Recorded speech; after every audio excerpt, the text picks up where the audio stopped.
வாங்கி வச்ச விதைகள் எல்லாம் இன்றைக்கி நடவு பண்ணலான்னு மாடிக்கு எடுத்துகிட்டு வந்துட்டேங்க. இன்றைக்கி பௌர்ணமி அமாவாசை நாட்களில் நம்ம விதைகள் நடவு பண்ணால் செடிகள் நல்லா வரும்னு எங்கள் அம்மா சொல்லியிருக்காங்க.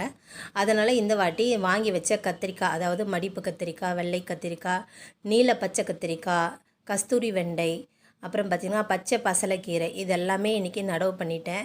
எல்லா விதைகளும் போட்டிருக்கேங்க. எந்தெந்த விதைகள் வரும் அப்படின்றது தெரியல. இந்த செரி தக்காளியில் ஒரு செடியாவது வரணும்னு நினச்சி தான் போட்டிருக்கேன். பார்க்கலாம் எத்தனை செடி நமக்கு வருதுன்னு. எல்லா விதைகளும் நடவு பண்ணிவிட்டு மேலே தண்ணியும் தெளிச்சிட்டு ஒரு நிழலில் வச்சுட்டேங்க. ஏன்னா அடிக்கிற வெயிலுக்கு நம்ம வெயிலில் வைக்க முடியாது. இந்த சின்ன சின்ன டப்பா பார்த்திங்கன்னா சீக்கிரமாக நமக்கு சூடேறிடும்.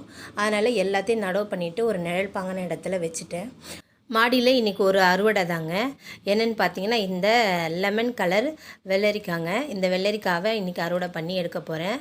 அதாவது கிர்னி பழம் கூட இதை சொல்லிக்கலாம். ரொம்ப பெரிய பழமாக தான் இருக்குது. டேஸ்ட்டு ரொம்ப சூப்பராக இருந்ததுங்க. இந்த ஒரு பழம் தான் இருக்குது. இப்போ இதையும் அறுவடை பண்ணி எடுத்துக்கிட்டேன். செடி காஞ்சி போச்சு, அதனால் அந்த செடியும் எடுத்து போட்டுட்டேன். சித்திரை மாதம் விதைகளே ஊனலன்னு நினச்சிட்டு இருந்தேங்க. இன்றைக்கி தான் ஊனியிருக்கேன். பார்க்கலாம் எத்தனை செடிகள் வருதுன்னு. இயற்கையை நேசிப்போம். நன்றி.